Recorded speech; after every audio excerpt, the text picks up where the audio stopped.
Hello and welcome to another week of In Conclusion. We have a great show tonight. Investigative journalists Asha, Javeed and Bassant join us on set. Lots to talk about, so let's take a look back at the week from March 7th to March 13th, as chosen by you, the viewers. Our protective services, fire, prisons, police took 2 days of rest and reflection. Fire officers were saying that our airports were at risk, but the top brass said that everything was normal and safe to fly.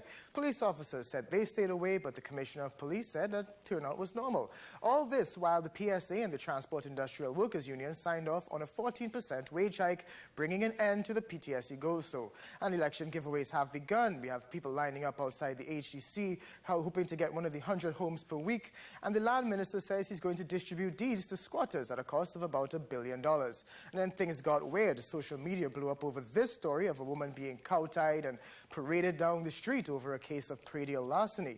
The newspapers did a good job following this story all week. They found all the parties involved, got their sides of the story, and even got an apology from the man involved. Now, the police involved got involved too, but they did not want to press charges. Now, some people felt that we should not have identified the woman on TV, so we want to know what you think about it. Tweet to us and let us know.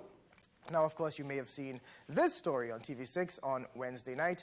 Our chief cameraman, Michael Gonzalez, being jostled and harassed by members of a security firm when he went to take some cover shots in Claxton Bay. Here's a part of that story from Jovan Ravello. What way? In a public place. You cannot take out nobody's picture. You can't take out nobody's picture, brother. Hey, what's that?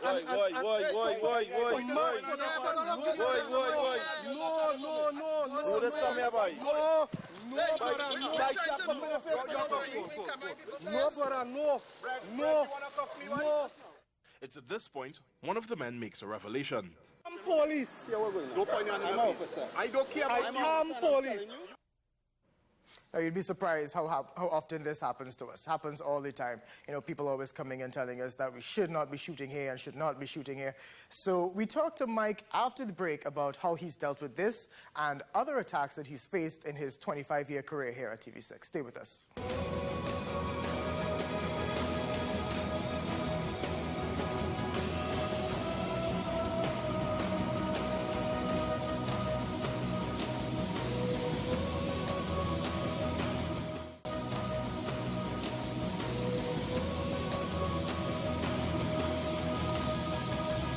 Welcome back. So as I was saying before the break, one of TV6's cameramen was jostled while going about his business, grabbing shots. So when we aired the story on Wednesday night, you at home really reacted to this story. One person tweeted to us, "I hope you all support that cameraman and take action to have those security impersonating police officers dealt with." And another said, "Well, wow, cameraman brave, big 6 hardback men, brace him and he stand his ground, press charges, #protect the press." Well, Mike is one of the bravest cameramen that I know, but I don't think he'll press charges. We were on assignment together earlier this week, and I turned the camera on him and asked him what he thought about the whole ordeal. Did you feel that you were maybe doing something wrong by shooting a man's personal home? That was their whole thing. Well, it's not something wrong. I don't think it's something wrong. It's the job. We shoot. I shoot private residences from time to time, government offices, police station, courthouses, you know. But sometimes you have people coming out protesting that, Privacy issues and things, you know. But yesterday in particular, these guys were particularly hostile, and they were more concerned that, and they were saying things to me like, "Do you know who this house is? This is Junior Sammy's house." You know, I say, well, Junior Sammy's a citizen like everybody else, and I'm in a public place here. I'm in the street, in the main road, across the road from the house, and I had every right to do my job, and they felt that they had a right to stop me from doing it, and they proceeded to. They held onto the camera, you know. They tried to push me over with the camera. I held onto the camera so that no damage could happen to the camera, you know. And they said they were police officers, right? Yes, 2 of them told me that they were police officers, right? But I didn't really want to press more and antagonize them more by asking them to show me ID. I just was trying to tell them, just let me be. At one stage, I wanted to go back to the vehicle. I wanted to anything then go to the vehicle, and they surrounded me and didn't want me to leave. At that stage, I called my assignments editor, and I asked him to call the reporter because she was sitting in the car. Right. And so that I could have some kind of witness there or something to witness what is happening there to me, because they thought it was me alone. Right. You know, that's what they felt. So they felt, well, listen, there are no witnesses here. We could advantage this guy. But my tool there was the camera, so I had to record everything that was happening, and I kept rolling. I kept the camera rolling, recording, so that I could have some kind of something in hand to hold in case this thing should go awry. And you never crossed into the private property, right? You were always on the road. Never crossed that. There's one thing. We know the rules. We know the rules, right? We are not supposed to go into private property. We try our very best not to. Although, I'll be honest, there are times when I cross the line a bit, but not in those situations. There are situations where it might be an open land, and I will take a chance to run in and get a shot. You know, I'll be honest with that. But this was a very large dwelling house, surrounded by very high walls, right, with so a very big gate in front of it. Right, so there's no way you were going to jump the fence. And I felt, you know, the best way to do this is to stand across the road and do it. And the video will show, Keishan, that the guys crossed the road from in the house and came over to me. And this is the point I was making, that listen, I am here in a public space, and I have a right to do my job. And so, you know, some people might say that people deserve privacy. You know, at what point does privacy take precedence over, I guess, the importance of the story? Well,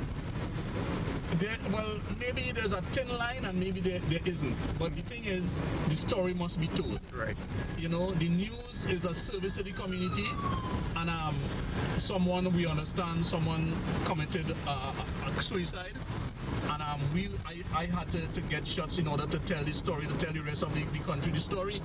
And it's the only way to do. Sometimes, Keishan, you see reporters in foreign television in the war zone, in the middle of it, with bombs flying all over them.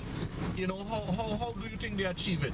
They didn't stay in their bedrooms, you know, or in the newsroom, you know. To gather the news, you have to go out there and face the elements and get it done. Sometimes when people lie in their bedrooms and living rooms and look at TV, they have no idea what us, the reporters, and especially cameramen, what we go through just to make that possible, so that they can be informed. You know, after all, we are the fourth estate, they say, and we are the eyes, the ears, and the mouth of the citizens. And I see it like that. I see myself having a responsibility out there, to get it shot at all costs. And I will die than just I prefer to die than refuse to take a shot, because some security come and telling me I can't do it. Yeah, that's 25 years of experience, and that's why Mike is the chief. So that's Mike's side of the story, and we wanted to get another opinion about what should and should not be done in a situation like that. So we asked our resident police officer, Inspector Roger Alexander, to sound off on the whole situation. What they should have done was engage the police and have the police come to the reporter, question him as to figure out if there's any offense committed or there's any criminal intent with respect to what he's doing presently on the roadway.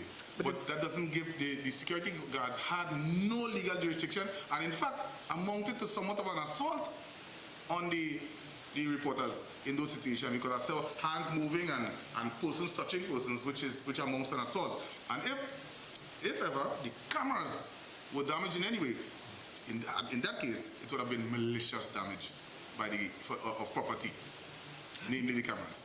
Now, are there any rules against actually shooting a person's home if you're standing up in the street and shooting a shot at someone's house? Is that against the law? No, it must be that there must be a series of events where persons are either stalking you and making threats and all these things. There's a series of things that must accompany that, and no one-off situation. So, in conclusion, is it invasive to take shots of someone's home? Perhaps. Is it illegal once we're not on your property? No. But we still want your opinion on this. Sound off on Twitter and Facebook. We'll air some of your comments on next week's show. We'll be right back after this.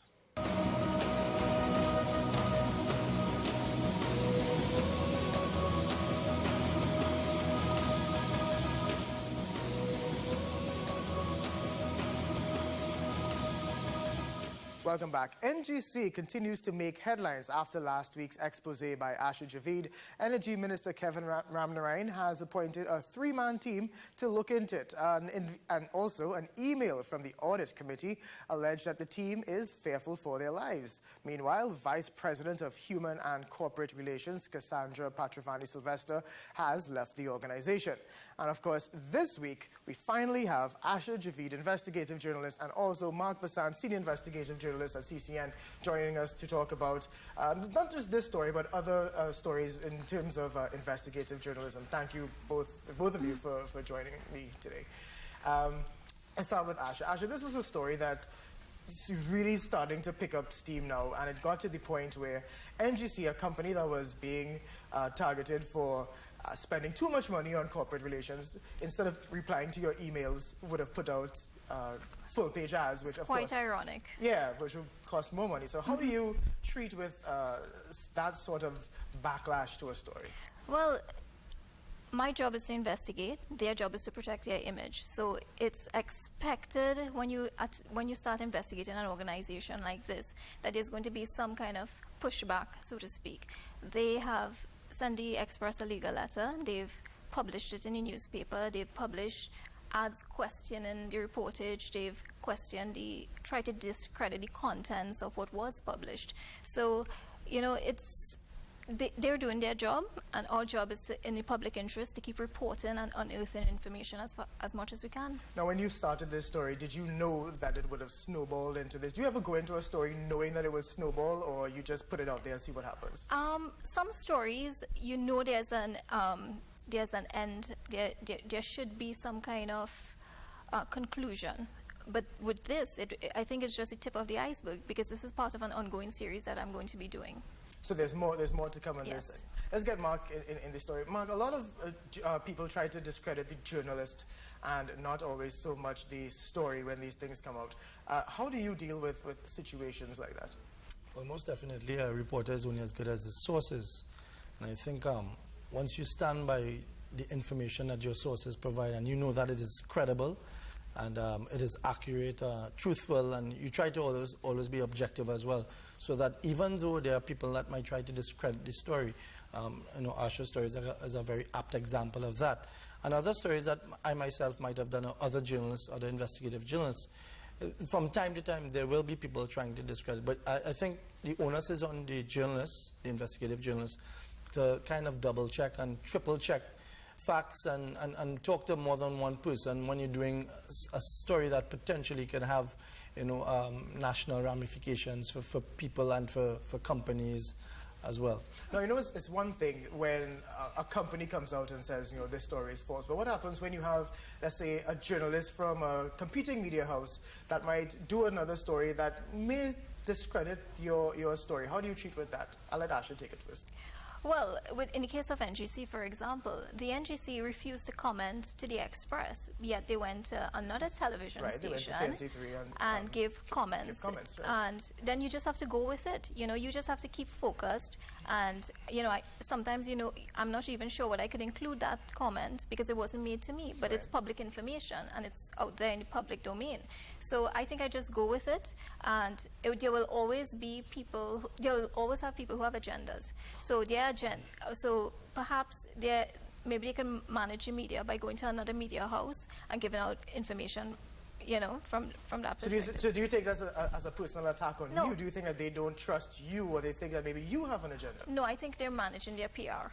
And if they're not doing it through, if the Express is, they're not doing it through the Express either by replying to emails or questions, they're doing it through another media house. And you would have seen, Mark, this would have happened to you. Well, you could get the same question. Well, most definitely, there's a classic example of that, and it has to do with the matter with Ashmead Mohammed and Asha as well.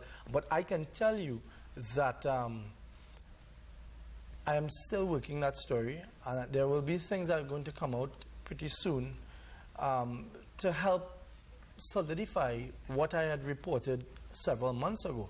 So I still feel confident, even though that he went to another station. And mind you, I did call the individual on many occasions when he came back into the country asking for an interview. And he rather refused not to, but said that he just actually went to another station, which to me kind of confuffled me, because I was giving you a fair chance to bring your side of the story to the table for the viewers here on CC and TV6 and readers at the Express. So is there any point that you can put too much trust in a source? At some point, is there some point when you have to say, I'm not sure that I trust you enough, I need more information? What's the line that you guys look at? I think in this day and age, the documentation, the paper trail, that is always fundamentally important, because everybody who comes to the media with a story has an agenda. And ultimately, when you look at the documentation, you will find your story. You know, everybody will have a perspective. News doesn't come to the... people don't come to the media without having an agenda. They're aggrieved over a situation. They've lost a contract. You know, they have a personal issue with someone. So that's how information comes to us. You know, if they were happy, it wouldn't have been leaked. You know. So, Mark, you and I talk about this all the time, that it's a lot different in Trinidad to get documents. You know, in other countries, you can just use a freedom of information request. Yeah, they might bury you in paperwork, but you get the paperwork. How hard is it here to actually get those documents to back up your story? That's an interesting point, because from time to time, you know, you would file Freedom of Information Acts here in Trinidad trying to obtain information for particular stories. And you would perhaps wait months, but sometimes you can't wait. I have a request going from June. Right. Exactly. You can't wait months to write a story that you really want to try to get corroborate all the information and get it out there as fast as possible. For a number of reasons, of course, there is also the possibility that your competition might be working on the story as well, and as well. And I think when you look at a case like in the Philippines many years ago, before Marcus and what's his wife's name, there was a lot of corruption, Imelda.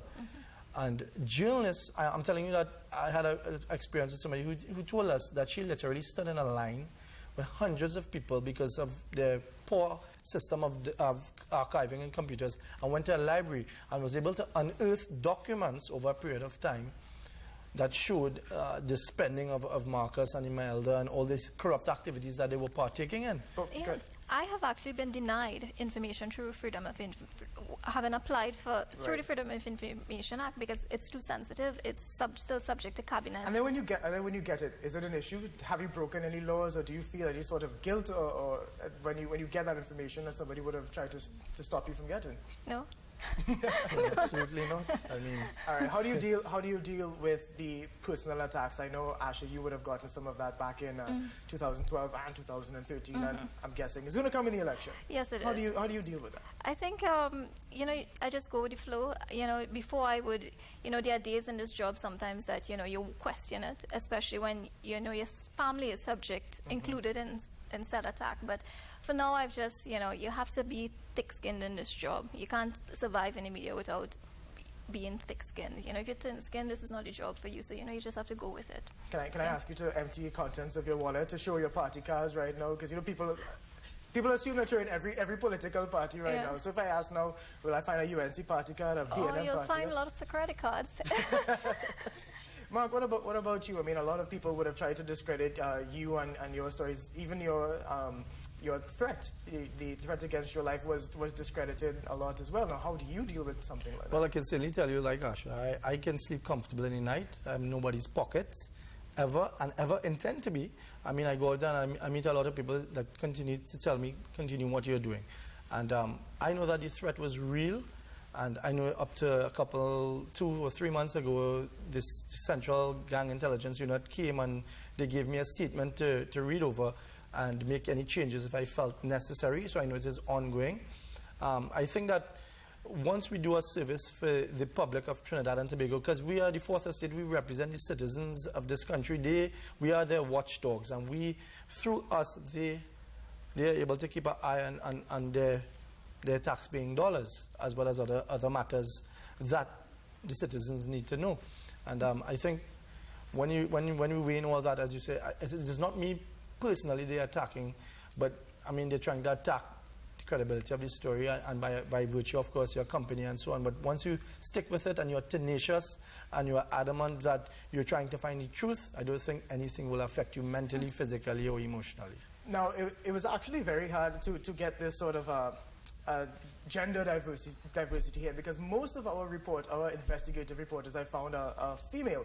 Is it that it's easier for women to get people to divulge information to them, or what's your secret versus Mark's secret?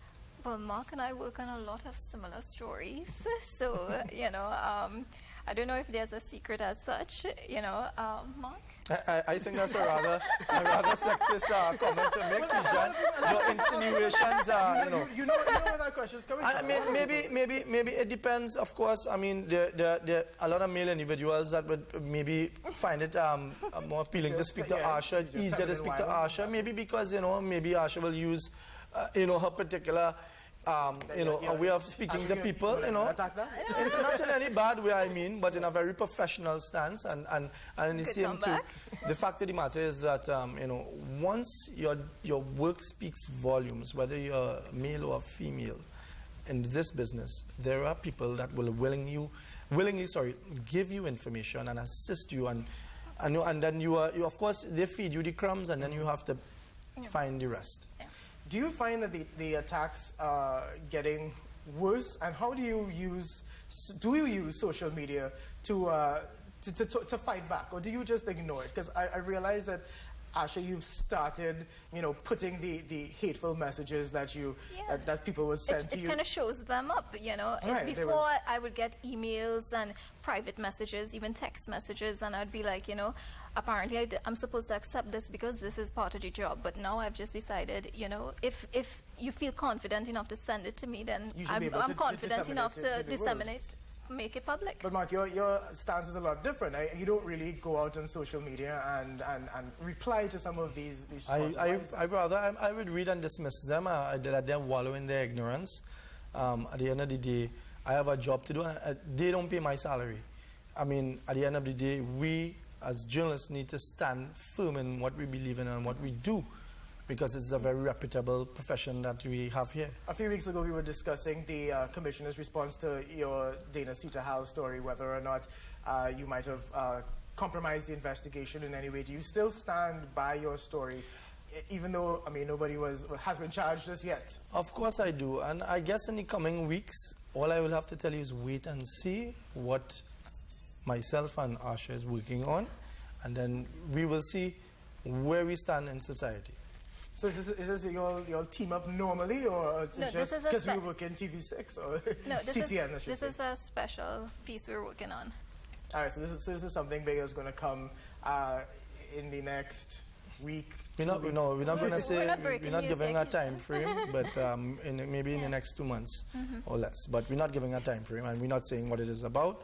But stay tuned. All right, and just very quickly, in the upcoming election, what advice would you have to some of the younger journalists probably trying to get into investigative journalism and trying to, break into what you guys do? Well, they need to be mindful. They need to be mindful of where the information is coming from, what agenda that person have, and, be careful to not be used.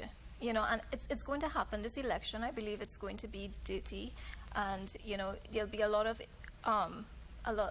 information coming out. We have people like Jack Warner, who has a newspaper, who hasn't, he publishes a lot of sensational stuff. You have bloggers putting information out there. So there's a lot of information. There's a lot of hate, racism, spewing, and stuff like that. So just be careful. I think be mindful. Well, I will leave them with the Shakespearean quote: "Be true to thyself," because at the end of the day, you as an individual, if you know you're going to be doing this kind of work, just ensure that you don't have any skeletons in your closet. By people offering you things and so on, and you may have taken it in the past, and then it might come back to haunt you. Because there are a lot of journalists that, based on conversations I've had with a lot of people, that at this election that they intend to broadside. Let's wait and see.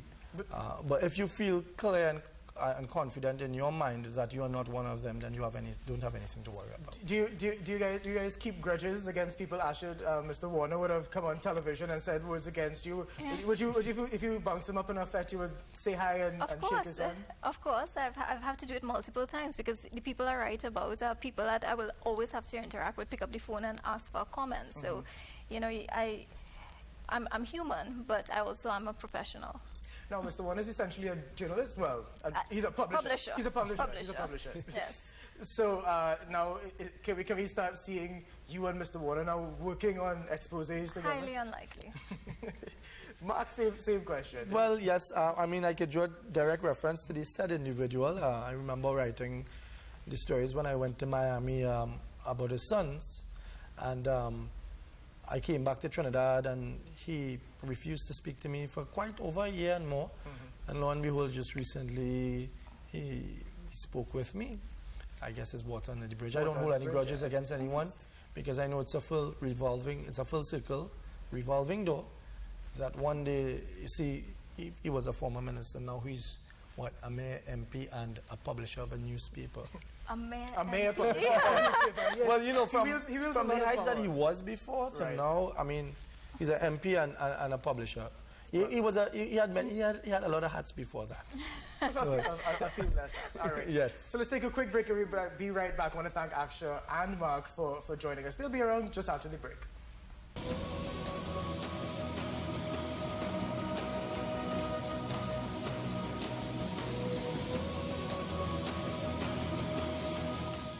All right, that's our show. Thanks to Mike Gonzalez, cameraman, Asha, Javeed, and Mark Bassant for being a part of it. As we close, I was just wondering, have you seen this video of two journalists in South Africa being mugged on camera moments before they went live? Members of the media, remember also that just don't take matters into your own hands. The guy was very calm, and he just went with the flow. So, Mark, Asha, I don't know what you guys would do in that situation. But guys, that's it for our show. Remember, the Media Association nominations end on March 23rd. That's it. A brand new week of news begins right now.